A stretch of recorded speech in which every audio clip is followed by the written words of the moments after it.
Nah, kalau 3 aspek, intensifikasi, diversifikasi, ekstensifikasi, dan diversifikasi jalan, ya selesai sudah urusan pangan. Bisa kita rawat ke depan. Tinggal target-targetnya sebesar apa yang bisa kita peroleh. Kalau bisa mempercepat proses percepatan pencapaian target, ini bisa kita lakukan, ya berarti kita bisa melakukan ekspor. Tapi kalau ini tidak dilakukan, ketiga aspek dilakukan ini, impor. Dulu di pemerintahan era Presiden SBY dan sebelumnya, ya termasuk di pemerintahan Ibu Mega, Gus Dur gitu ya, bahwa Bulog sebagai buffer stok nasional, stabilisator harga, dan sebagai institusi yang melakukan operasi pasar terhadap kebutuhan-kebutuhan, termasuk penyedia pangan jika terjadi krisis, dan juga sebagai institusi yang menjamin terhadap ketersediaan pangan di daerah-daerah defisit.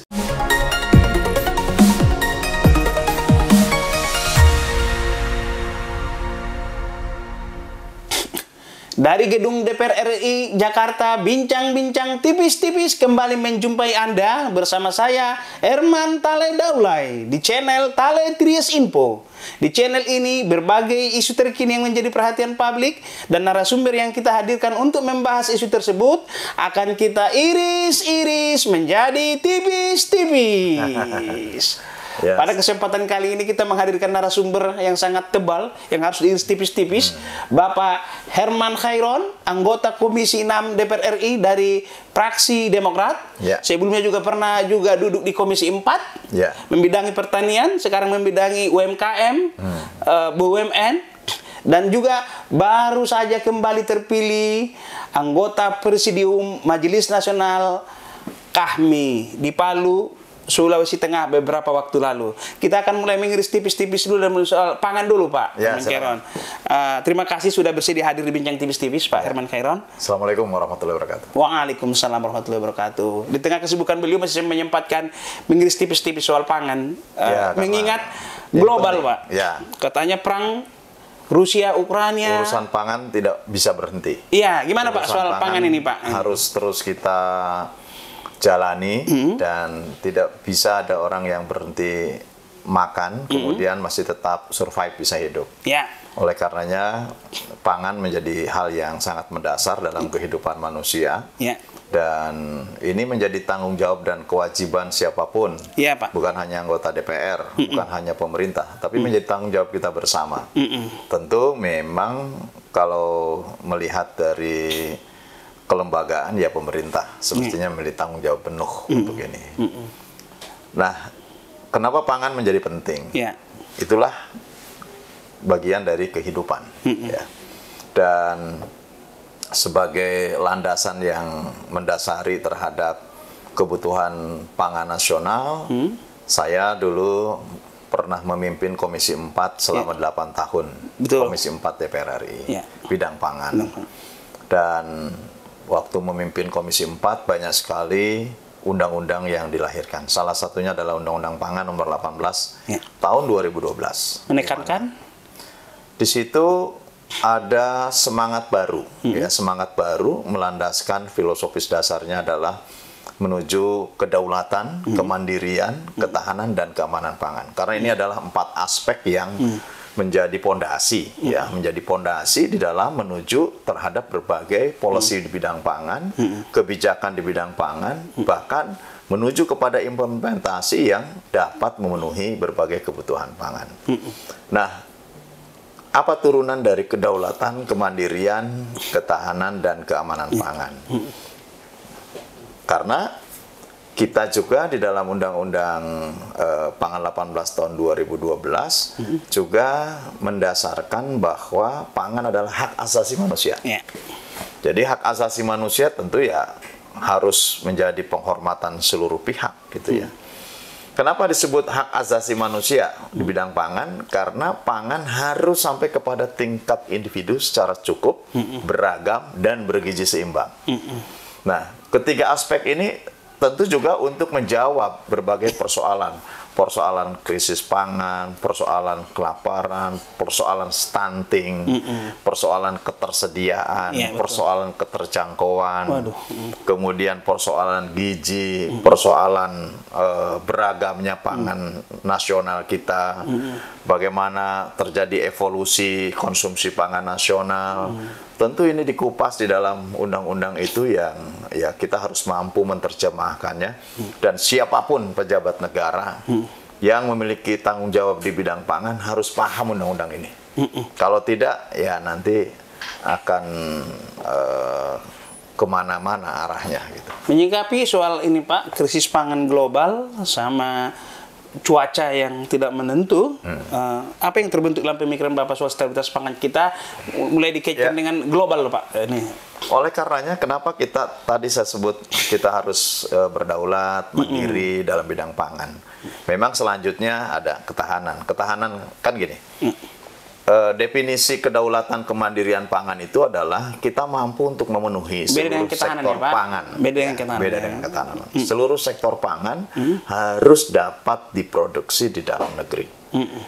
Keunggulan komparatifnya ada, oh jelas, Indonesia sebagai negara tropis, Indonesia juga sebagai negara agraris. Namun ingat, kita juga harus merubah keunggulan komparatif menjadi keunggulan kompetitif. Yeah. Karena apa? 2/3 kawasan negara kita ini adalah laut. Yeah. Kita adalah archipelago state. Negara kemaritiman, negara kepulauan, yang tanahnya itu hanya 1/3. Itu pun terdiri dari berbagai gunung, bukit, dan tentu kalau berpikir sampai hanya kepada pangan itu adalah beras, untuk lahan beras itu kita hanya tersedia hanya 20 juta hektar saja. Nah, kalau tersedianya hanya 20 juta hektar, terjadi keniscayaan pertumbuhan konsumsi yang terus meningkat, berarti kita harus punya strategi, siasat, cara yang baik untuk bagaimana memenuhi pangan secara berkelanjutan. Diversifikasi bagian dari siasat gitu Pak? Nah, itu bagian dari strategi.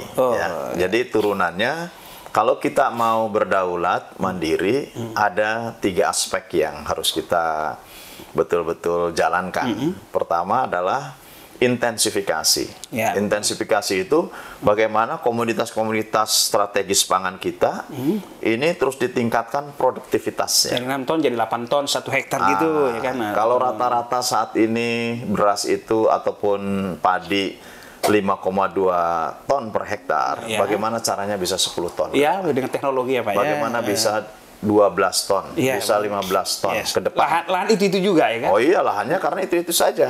Dan ingat, lahan juga terdegradasi, dia menurun, kemampuan produksinya menurun. Apalagi sama konversi lagi Pak, belum lagi konversi, belum lagi berdiri banyak daerah otonomi baru, properti yang pada akhirnya menimbulkan kantor-kantor baru, menumbuhkan perumahan-perumahan baru, jalan-jalan baru. Ini kan juga mengkonversi lahan-lahan produktif.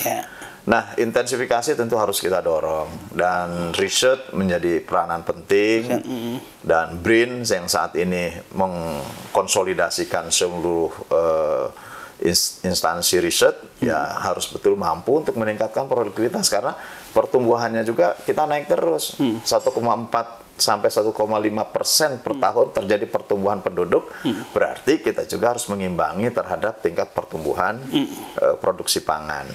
Nah, yang kedua, kita harus juga melakukan ekstensifikasi, perluasan areal lahan.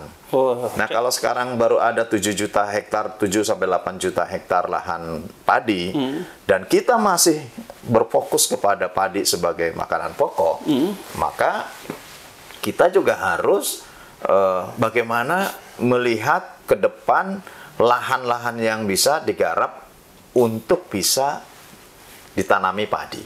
Ya. Dan memang lahannya terbatas. Dan jangan sampai berbalik. Justru sawit yang sekarang pertumbuhannya.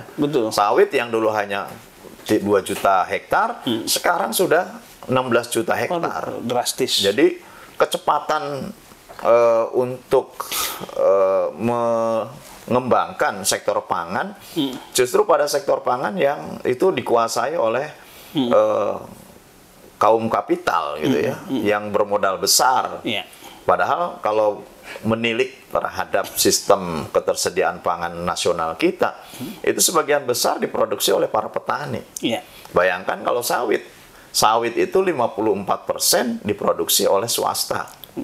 Kemudian masyarakat memproduksi sekitar 50%, gitu ya, 40%. Swasta, masyarakatnya 40%, swastanya 54%, BUMN-nya hanya 4%, kecil sekali. Ini rentan. Tapi di sektor pertanian pangan ini masih bisa seimbang karena yang memproduksi padi adalah masyarakat petani. Nah, oleh karenanya ini masih bisa kita jaga melalui kebijakan. Tapi model minyak kemarin nggak bisa dijaga oleh kebijakan. Batasi harga, barang langka. Dibuka, ditutup lagi, kemudian dibuatkan pasar bebas, harganya melambung tinggi. Nah, itulah konsekuensi dari sistem liberalisasi, gitu ya, sistem kapitalisasi. Nah, ini yang harus dipikirkan oleh kita bersama. Gitu. Ekstensifikasi ini kan saya lihat walaupun belum sukses, tapi ada nawa itu, food estate itu bagian dari ekstensifikasi walaupun ya, ini food salah estate satu dibangun di mana-mana ya. Saya juga saya mendalami food estate baik yang di Merauke, MIFI di Merauke ya, Merauke Food and Energy Estate, kemudian di Bulungan dibangun dan sebagainya. Tapi ya semua tidak ada success story-nya gitu. Semuanya gagal, semuanya tidak berkembang sesuai dengan harapan. Kemudian dibuka lagi kemarin lahan baru di Kalimantan untuk etanol, ya, di Kalimantan Tengah untuk etanol. Juga sekarang menjadi terlantar. Banyak ekstensifikasi yang kami lakukan, 100.000 hektar, 80.000 hektar setiap tahun. Itu ya banyak yang terlantar. Kalau yang di Kapuas karena ekstensifikasi itu butuh lahan yang produktif.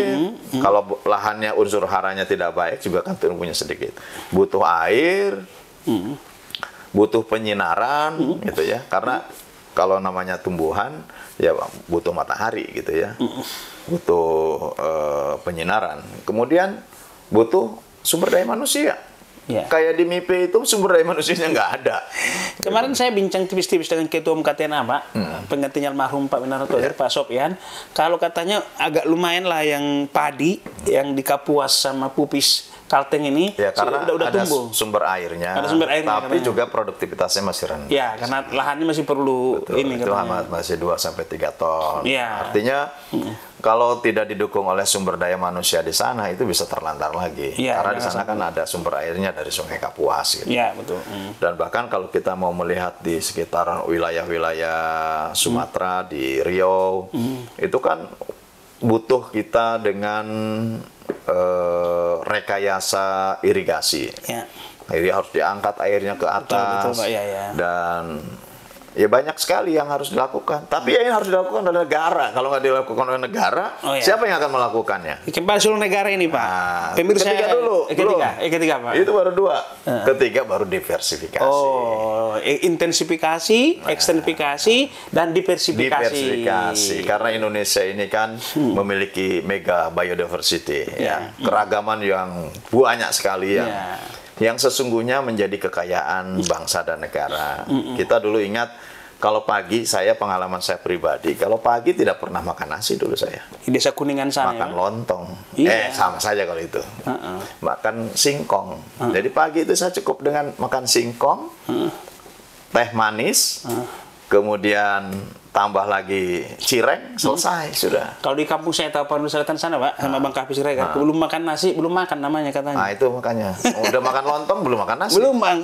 Makan roti udah sebantal. Udah makan belum? Belum. Harus nasi dulu baru makan. Dulu. Nah, dulu waktu saya kecil itu tidak pernah makan nasi kalau pagi. Gitu. Tetapi pada akhirnya ya peradaban merubah kebiasaan manusia untuk memakan itu. Padahal kalau berpikir terhadap kekayaan pangan kita, ya tidak harus beras saja. Kita cukup dengan makan 2 pisang saja, itu sudah cukup memenuhi unsur karbohidrat dan protein. Itu cukup gitu ya. Kemudian kita bisa makan talas pagi-pagi, bisa makan sekarang dikembangkan hanjeli misalkan ya, dikembangkan lagi sorghum. Sebetulnya yang dia bisa tumbuh di lereng-lereng. Padi kan nggak bisa mereng-mereng. Ya orang Medan mereng-mereng, nggak bisa itu nanam padi. Tetapi kalau kita nanam sorghum, nanam jagung, nanam hanjeli, itu di mereng-mereng jalan bisa. Produktivitasnya memang masih rendah, tetapi juga gangguan hamanya sangat rendah gitu. Dia bisa 2-3 ton per satuan hektar. Namun juga produksinya bisa lebih efisien, lebih murah gitu, karena gangguan hamanya juga ringan gitu. Nah, hamanya paling babi kalau di hutan gitu ya. Kemudian copet itu ya maling-maling lah gitu ya, ada aja gitu ya. Nah, sebetulnya yang lebih hebat ya kalau mencontoh ya Jepang dan Korea, diversifikasinya dari nasi kepada hasil laut gitu. Kita memperbesar makan proteinnya. Nasinya sedikit saja. Kalau kita kan nasinya sebakul. Betul. Lauknya satu, kecil gitu kan. Nah, ini Jepang, Korea Selatan karena memang daya belinya sudah tinggi, kehidupan masyarakatnya sudah makmur, mereka memang mengubah pola konsumsinya dengan memperbesar protein dan mengecil. Nah, kalau 3 aspek, intensifikasi, diversifikasi, ekstensifikasi dan diversifikasi jalan, ya selesai sudah urusan pangan. Bisa kita rawat ke depan. Tinggal target-targetnya sebesar apa yang bisa kita peroleh. Kalau bisa mempercepat proses percepatan pencapaian target, ini bisa kita lakukan, ya berarti kita bisa melakukan ekspor. Tapi kalau ini tidak dilakukan, ketiga aspek dilakukan ini impor. Gitu. Pemirsa bincang tipis-tipis. Umpar impor. Pemirsa bincang tipis-tipis, Pak Herman Hairon ini semasa di Komisi 4, sosok yang memberi perhatian besar terhadap stabilitas pangan, ditandai dengan curahan perhatian beliau terhadap BUMN pangan Bulog. Kala itu gimana agar hilir ini ada jaminan serapan produk petani, dan kemudian setelah diserap ada disalurkan juga. Jangan biar sportif Pak, jangan cuma disuruh nyerap tapi nggak ada penyaluran gitu loh. Nah, soal itu makanya Bapak dulu soal buan pangan Bulog ini, Bapak dulu memberikan penjelasan mana soal keberadaan Bulog. Memang menurut saya ada salah jalan ya. Apa yang dilakukan oleh pemerintahan ini kurang tepat dalam pandangan saya. Mungkin tepat oleh pihak mereka, tapi menurut saya kurang tepat. Di mana tidak tepatnya, Pak? Dulu di pemerintahan era Presiden SBY dan sebelumnya, ya termasuk di pemerintahan Ibu Mega, Gus Dur gitu ya, bahwa Bulog sebagai buffer stok nasional, stabilisator harga, dan sebagai institusi yang melakukan operasi pasar terhadap kebutuhan-kebutuhan, termasuk penyedia pangan jika terjadi krisis, dan juga sebagai institusi yang menjamin terhadap ketersediaan pangan di daerah-daerah defisit misalkan. Jadi gini, sebagai institusi yang menangani buffer stok nasional, ya harus ada outflow-nya. Sekarang Bulog harus menyerap gabah petani. Ya, harus menyerap gabah petani 2 juta ton misalkan. Dari gabah 2 juta ton jadilah 1,5 juta ton beras diserap.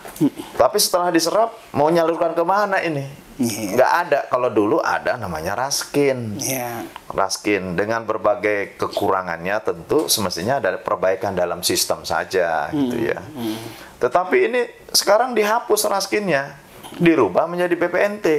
Padahal Bulog diberikan kewenangan untuk, atau tanggung jawab, bukan kewenangan, diberikan tanggung jawab untuk melakukan stok atas pangan nasional. Nah, tetapi harus beli, tetapi tidak ada keluarannya. Loh, jangan, Bulog ini kan memang disiapkan untuk menjadi buffer stok nasional, stabilisator harga melalui operasi pasar, untuk memenuhi pemerataan di bidang pangan. Dia nganterin beras itu bukan hanya untuk di Jawa, tetapi nganterin ke Papua, nganterin ke Kalimantan, nganterin ke Batam yang tidak ada produksi pangan di Batam. Tidak ada. Kaki Bulog sampai ke pelosok ya Pak ya? Kaki sampai ke pelosok dengan harga yang sama. Iya. Nah, kalau kemudian outflow-nya ya, yang tadinya ada Raskin dipindahkan menjadi BPNT yang ada di Kementerian Sosial dalam bentuk bansos yang mereka bebas membeli terhadap pasar konvensional, pasar di luar Bulog. Itu mau dikemanakan beras Bulog yang ada? Iya, di gudang Pak, membusuk. Di gudang numpuk, membusuk. Iya Pak. Bikin pusing saja kepala Bulog. Mau siapapun di situ kepala Bulognya nggak akan mampu untuk bisa mengurus Bulog menjadi sehat. Karena belinya iya, jualnya tidak ada saluran. Dan apalagi minjem duitnya kadang, Pak, bayar utangnya gimana? Raskin itu subsidinya tanpa terkena bunga. Memang ada alpa di situ, ada faktor untuk biaya operasional dan keuntungan Bulog. Ya, dalam bentuk fee margin namanya. Iya, Pak.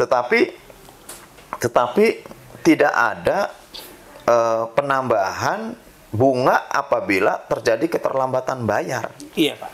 Nah, kalau bayarnya nanti di ujung, sedangkan dia menggunakan uang pihak ketiga, menggunakan bank komersial, ya mereka akan kena bunga tuh sepanjang masa. Ya terus akan digerus. Apalagi sekarang tidak ada Raskin. Dulu ada Raskin 2,7 juta dalam 1 tahun disalurkan kepada masyarakat yang membutuhkan dengan harga 1.600. Jadi flat harganya. Warga pun ringan. APBN baru menyubsidi selisih itu. Itu. Jadi yang diserap Bulog tersalurkan. Iya. Ya kalau merasa bahwa berat di situ, ya tinggal dinaikkan aja harganya 2.000 lah, 2.500 di masyarakat. Berarti apa? Tetap kita bisa menjaga ketersediaan pangan. Nah sekarang, dari mana kita akan, jika kemudian dalam 1 tahun terjadi kekeringan, gagal panen, butuh, padahal kita setiap tahun 30 juta ton setiap tahun. Nah, produksi kita 38 juta ton misalkan. Selisih 8 juta ton. Dalam 1 tahun butuh 30 juta ton. Berarti kan kurang tuh kalau selisih hanya 8 juta. Nah, kalau kurang, terus siapa yang mengcover? Bulog sekarang hanya tersedia di gudang Bulog 1 juta. Terus bagaimana memenuhi pangan nasional? Impor. Belum tentu impor juga ada. Negara-negara lain juga butuh juga. Mereka bisa jadi menyimpan bahan pokoknya untuk mengamankan stok pangannya. Gitu. Vietnam yang dulu kita ajari sekarang sudah hebat. Karena sistemnya dia mapan. Thailand yang dulu kita ajari dari sistem pangan, mereka lebih hebat daripada Indonesia sekarang. Nah, di era Bapak di Komisi 4 dulu, saya mengingat masih ada lupa. Selama saya menjadi pimpinan Komisi 4, aman, tidak ada persoalan. Bisa dikawal. Tapi setelah saya tidak ada kok jadi carut-marut. Bulog menjadi rugi, kemudian stok pangan menjadi berkurang, ketahanan pangan kita menjadi lemah. Terus kemudian ya impor diperbesar, impor beras khusus jadinya. Memang tidak ada beras medium dulu impor. Dulu di eranya Pak Herman Hairon ada dulu zamannya Pak Sutarto Alimuso, namanya ada pasukan semut yang bertugas mengamankan hasil pertanian. Baru Bapak dorong Bulog yang menjamin ini baru nanti di mana disalurkan, itulah lewat Raskin itu. Iya betul. Jadi ya harus begitu memang. Apa aliran putaran hulu hilir itu mersambung. Iya. Jadi memang dulu sistemnya dibangun sedemikian hingga sehingga amanah undang-undang pangan, amanah konstitusi negara, amanah kemerdekaan Republik Indonesia ya kita amankan. Pemirsa Bincang Tipis-Tipis, ini sesuai dengan awal tadi saya katakan, ini tebal betul karena ibaratnya pemain bola, Pak Herman Hairon ini serba bisa. Bisa back, bisa striker, bisa playmaker. Bisa juga cadangan. Politisi juga di partai, banyak betul. Di organisasi kami juga kembali terpilih, tentu ada umpan balik yang diberikan selama ini. Makanya agak tebal ini wawancara kita, tujuannya pun edukasi, bukan viral-viral gitu ya Pak ya. 6 orang pun yang menyimak, bermanfaat, alhamdulillah. Ya, sampai maghrib ini wawancara. Pak, soal ini dulu Pak, UMKM. Ini Bapak kan Komisi 6. Ini masih kembali juga ke hajat hidup orang banyak juga nih. Bapak ini kadang agak kenceng juga soal milik digital ini. Ini kenapa nih? Gimana agar produk yang di Kuningan sana, begitu dimasukkan ke digital, di saat bersama nyampe ke Frankfurt, nyampe ke Amsterdam, nyampe ke Philadelphia sana gitu kan. Gimana soal ini UMKM ini Pak? Begini, UMKM kita ini jumlahnya besar sekali.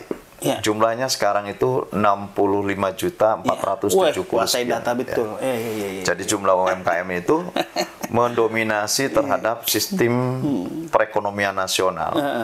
Dan sesungguhnya Indonesia lahir dari sistem perekonomian kekeluargaan, ya, yang diatur di dalam Undang-Undang Dasar 1945, Undang-Undang pasal 33.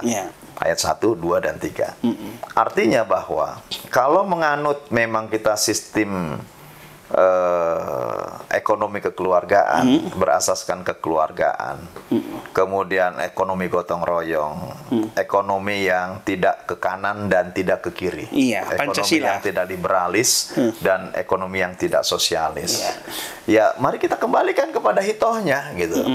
Jangan kemudian kita menggembar-geborkan untuk membangun UMKM, tapi anggaran Kementerian Koperasi UMKM-nya hanya 1,3 triliun. Nah, tapi pada sisi lain, bank-bank konvensional kita membiayai terhadap korporasi begitu besar. Nah, sehingga terjadi ketimpangan gitu. 98% kita ini terdiri dari usaha kecil, menengah, dan mikro, tetapi ya hajat hidupnya 75% dikuasai yang 2% oleh pengusaha-pengusaha besar gitu. Nah, bukan berarti pemikiran kami membesarkan yang kecil membunuh yang besar, bukan.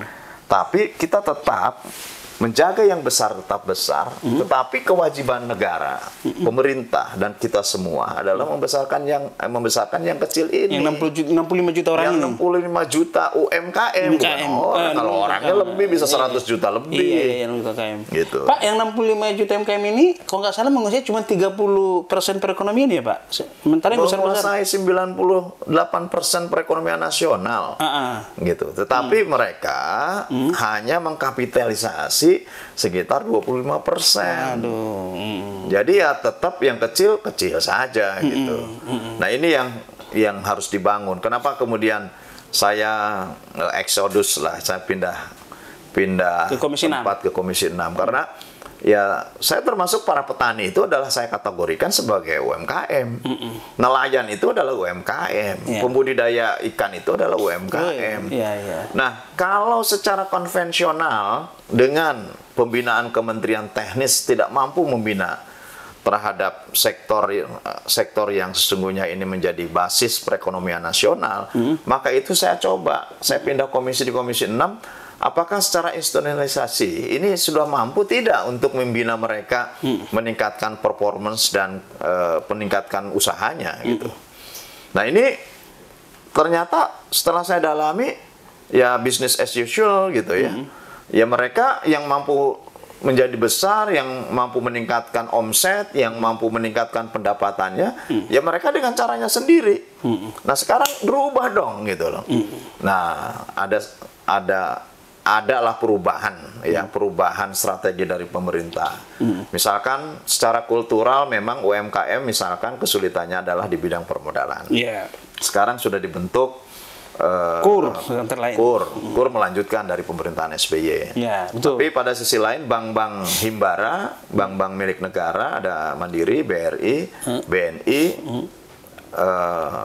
kemudian juga memperbesar kredit untuk usaha kecil mikronya.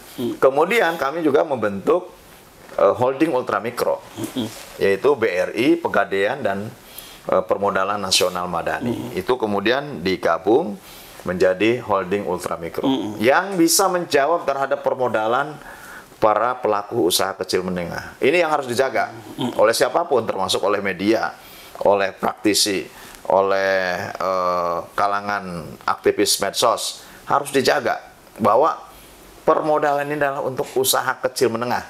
Jangan disalahgunakan lagi. Kapitalnya masuk, negara juga memberikan subsidi bunga dan lain sebagainya, digunakan lagi untuk korporasi besar yang pada akhirnya nggak nyerap kepada para pengusaha kecil. Nah, ini mulai dirubah ya. Terus pada sisi lain, kedua secara kultural mereka tidak mampu untuk menjangkau market yang lebih jauh, yang lebih besar. Oleh karenanya kita dorong di Kementerian Koperasi dengan Kang Teten, kami juga dorong, Kang Teten setuju bahwa bagaimana dibuka kesempatan yang lebih luas bagi mereka untuk mampu melakukan akselerasi usahanya sehingga meningkat, menjangkau marketnya lebih jauh. Selain saya pribadi sebagai anggota DPR RI daerah pemilihan Jawa Barat 8, Cirebon dan Indramayu, saya juga memberikan perhatian khusus. Saya melakukan pelatihan desain branding, melakukan pelatihan marketing, melakukan pelatihan digitalisasi, kemudian saya menyiapkan sarana pemasaran mobil, pemasaran keliling.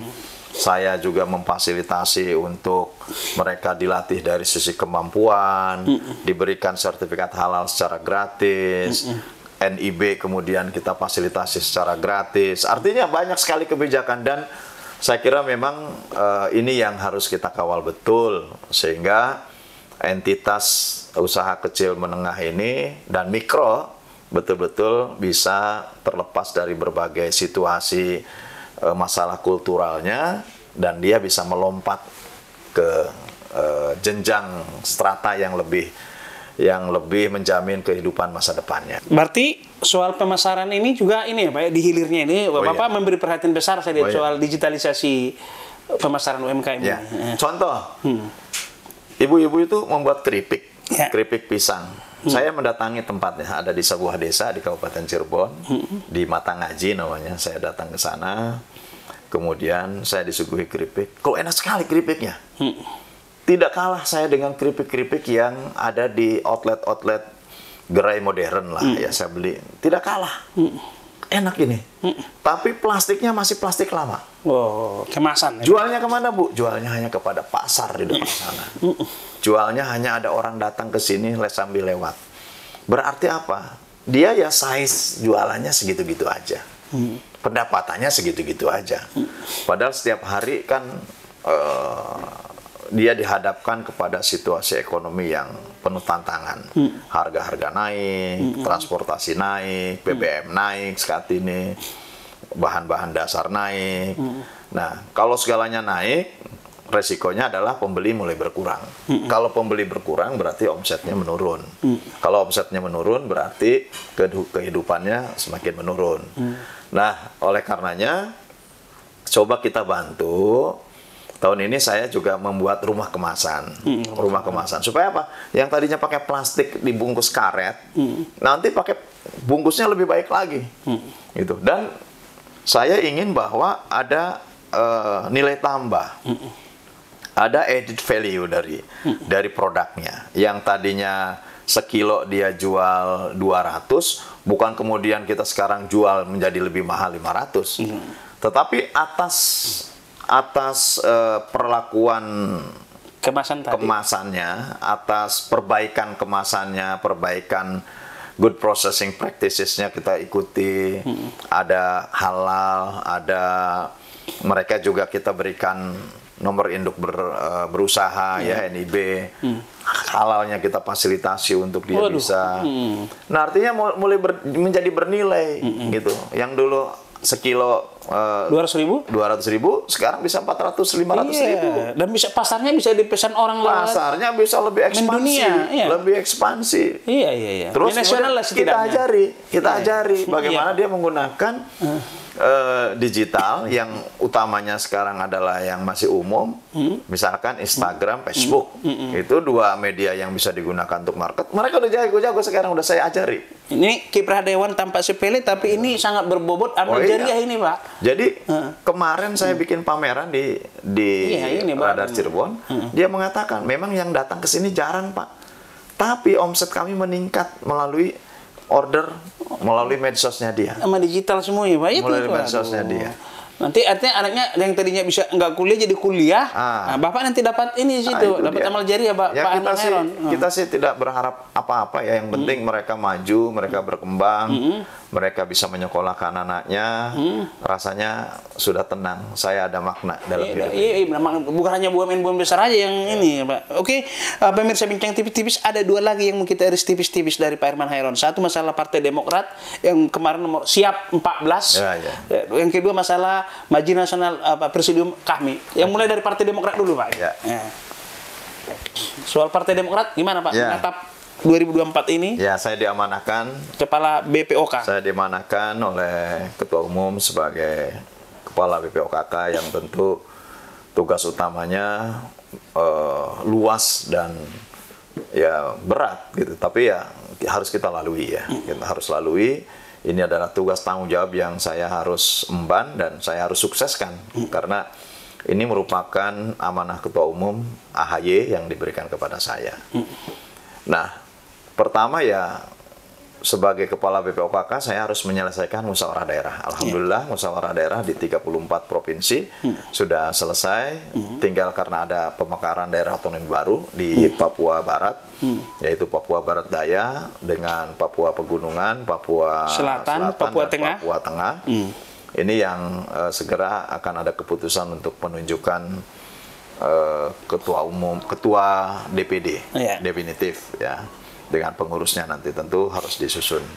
Kemudian kami juga sudah menyelesaikan seluruh musyawarah cabang dan setelah ini kami juga harus melakukan pemantauan sampai amanah kongres yang dituangkan di dalam ADART dijalankan, yaitu menyusun sampai tingkat anak ranting, yang itu menjadi tanggung jawab DPD dan DPC. Tetapi DPP tentu akan memberikan panduan, guidance, dan melakukan monitoring evaluasi terhadap para ketua DPD dan DPC atas kinerja ini.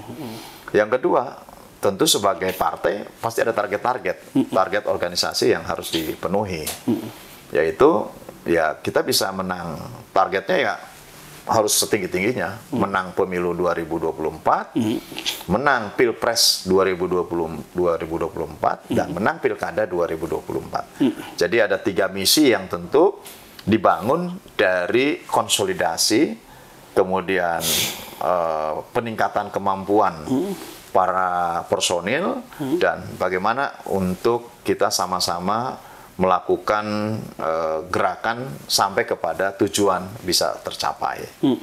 Dan Ketua Umum yang saya kira memiliki kemampuan teknis bertempur, tentu ini juga membekali kami bagaimana untuk mampu bisa menjalankan tugas konsolidasi ini dengan arah dan tujuan yang triple tracks tujuan tadi itu ya. Jadi ada track yang harus sampai kepada tujuan menang pileg, pilpres, dan pilkada. Nah, tentu ini tidak sederhana juga. Dinamikanya pasti ada. Namanya dunia politik, dinamikanya pasti ada. Tetapi ya semua bisa dilalui dan saya kira kita bisa melihat di tengah-tengah ada begal politik, ada gangguan kedaulatan partai oleh pihak-pihak tertentu, kami masih bisa terus menjalankan aktivitas partai dengan satu komando Ketua Umum AHY yang sampai saat ini sudah sampai kepada tahapan penetapan nomor urut partai. Oke, Pak, dari gangguan eksternal saya rasa sudah sukses lah menjaga. Dalam hal menjaga kesulitan partai, apalagi Bapak menangani masalah musda ini, rasa tidak puas itu, saya yakin pasti tinggi. Bagaimana Bapak menjaga harmonisasi agar tetap solid, yang kalah tetap memberikan loyalitas? Kami komunikasikan semuanya. Kepada yang menang, kepada yang kalah, kami komunikasikan. Dan memang berbeda mekanisme cara penetapan ketua DPD, ketua DPC terpilih dengan cara lama berbeda. Sekarang ditentukan oleh fit and proper test dan oleh tim 3 kalau menetapkan para ketua DPD, tim 5 untuk menetapkan para ketua DPC. Nah, tentu dinamikanya tadi saya katakan banyak, ya. Tapi kalau menghitung dari presentasi yang melakukan melakukan backfire kepada kita itu kan hanya sedikit saja, hanya sekitar kurang lebih ya 3%-an lah, 3%-an dari seluruh muscab yang kami lakukan sekitar 3%. Dan itu pun dapat kami selesaikan dengan baik. Tentu ada yang mengadukan kepada Mahkamah Partai, hampir seluruhnya Mahkamah Partai tolak. Ada 2 yang dikabulkan, Lampung itu pun sudah kami lakukan musyawarah cabang luar biasa. Kemudian ada juga di beberapa daerah yang mengadukan kepada peradilan umum. Yang itu kami jalankan dan hampir semuanya juga kami menangkan. Kecuali masih yang tersisa sekarang masih ada gugatan yang di Mahkamah Agung. Tentu kalau melihat dari materi gugatan, ya insya Allah kita juga bisa menangkannya. Dan kalaupun kemudian menjadi catatan hukum yang harus kita lakukan perbaikan, dan itu pun kami siap. Tidak ada persoalan gitu. Bapak pernah nggak sih dicemooh, dimaki-maki? Oh, di demo. Saya di demo di depan pagar itu pernah tuh sama teman-temannya Bung Kahvi itu dari Sumatera Utara. Saya di demo, kemudian di medsos, di mana. Tapi bagi saya biasa. Saya ini organisatoris yang biasa menghadapi dinamika dimanapun. Wah. Di DPR ini dinamikanya kencang, tapi udah biasa saja. Dulu saya dari mulai SD saya sudah menjadi ketua kelas, menjadi di SMP juga saya ketua kelas, saya menjadi STM, saya hidup di STM keras juga, gitu ya. Bukan hanya menjadi ketua kelas, menjadi ketua perkelahian juga, gitu. Jadi begitu saya masuk kampus, saya juga aktif di ekstra kampus, gitu. Dan saya selama menjadi di sekolah dasar, menengah atas, saya aktif di organisasi, di OSIS, paling tidak saya itu pasti ketua kelas. Jadi Bapak mengajarkan ke generasi jangan cengeng ya? Ya, pasti dalam perjalanan hidup itu pasti ada gangguan, ada masalah itu pasti. Isu miring. Isu miring.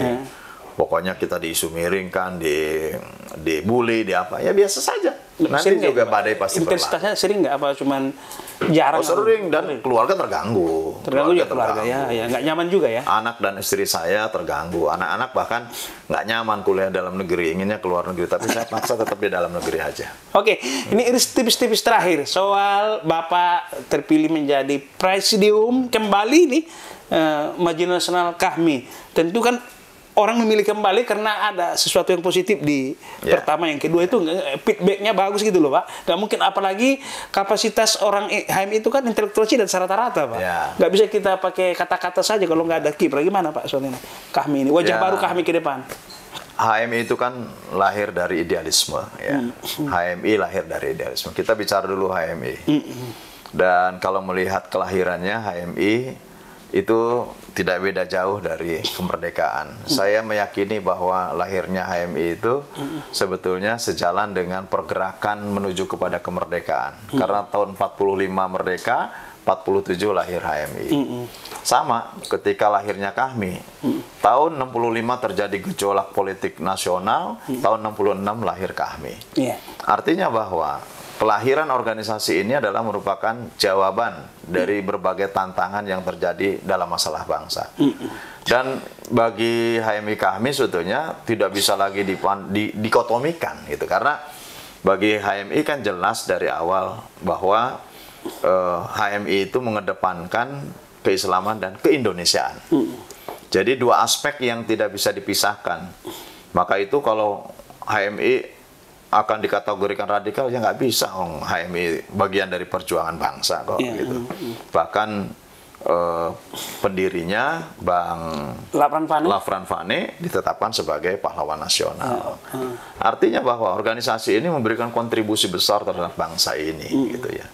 Saya seangkatan dengan Anies Baswedan, masuk HMI-nya ya. Saya seangkatan lah. Pokoknya seangkatan Anies itu ya ada Anas, ada Saan, segala macam lah gitu ya. Oh, kalian tahun 69 ya Pak? Ya, saya lahir. Tapi wajahnya masih 80. Ya. Nah, oleh karenanya ini sebetulnya angkatan-angkatan pembaharu sebetulnya dulu. Kami angkatan-angkatan pembaharu, dan bagaimana kami diperhadapkan dulu kepada asas tunggal. Dan HMI menjawab bahwa asas tunggal itu juga kita terima dengan baik gitu. Artinya tidak ada pertentangan dalam persoalan itu gitu. Dan sebagai organisasi ekstra kampus yang mengedepankan bagaimana kita bisa menciptakan insan akademis, insan pencipta, insan pengabdi, ya disinilah tujuan aslinya gitu. Dan jangan salah, ada tujuan yang paling mulia adalah turut mewujudkan kesejahteraan masyarakat. Di periode kedua ini, Pak, nah sehingga saya tahun 2018 sebetulnya dua minggu sebelum pelaksanaan 2017 ya berarti. 2017 ya, 2018, sorry, 2018. Jadi sebelum 2 minggu sebelum pelaksanaan saya baru mendaftar. Awalnya saya ya nggak terlalu minat lah gitu ya untuk menjadi pimpinan di KAHMI gitu. Tapi karena melihat bahwa KAHMI bisa dijadikan sebagai ladang pengabdian, kemudian bisa lebih bersosial lebih luas. Saya sebelumnya menjadi pengurus, menjadi bendahara di KAHMI. Sebelum saya menjadi presidium periode 1. Nah tentu perjalanannya saya lalui. Dan kebiasaan saya kalau ke daerah, saya mampir di KAHMI setempat. Rupanya cara-cara saya ini juga sebagai kejadian yang diatensi oleh teman-teman. Jadi kalau saya ke Sumatera Utara, ya ketemu saya dengan teman-teman Sumatera Utara yang ngopi-ngopi. Saya ke NTT, ya saya ketemu dengan kawan-kawan kami NTT. Bahkan kalau saya punya waktu diundang untuk mengisi LK1, LK2 atau LK3, ya saya pasti datang gitu.